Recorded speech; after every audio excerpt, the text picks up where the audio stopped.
Bawal muna ang pag-aangkat ng mga buhay na hipon at iba pang seafood katulad ng alimango ayon sa BFAR o Bureau of Fisheries and Aquatic Resources. Dalawang uri kasi ng sakit ang nakitang pumipeste sa mga ito sa ibang bahagi ng Asya.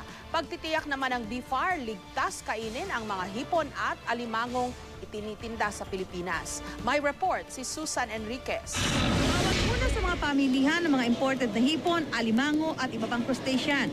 Ayon sa BFAR o Bureau of Fisheries and Aquatic Resources, simula noong isang linggo, ipinagbawal muna ang pag-angkat ng buhay na lamang dagat tulad ng alimango at hipon. May mga nakita raw kasing sakit na pumepeste sa mga hipon at alimasag sa ibang bansa sa Asya. Para masigurado natin na hindi din tayo precautionary, no? Na hindi tayo maabutan ng sakit na ito.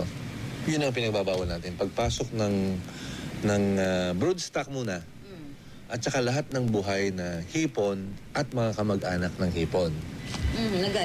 Nagaling doon sa mga affected countries. Ayon pa sa BFAR, dalawang uri ng sakit na pumepeste sa mga hipon sa mga karatig bansa sa Asya.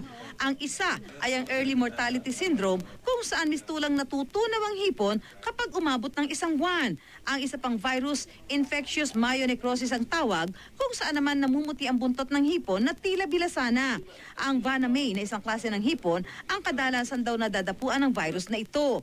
Isinama raw ang alimango sa pinagbawalang iangkat dahil baka-carrier din daw ito ng mga sakit. Ang tingin namin kasi pwedeng transmitter yung crustaceans, yung mga crabs.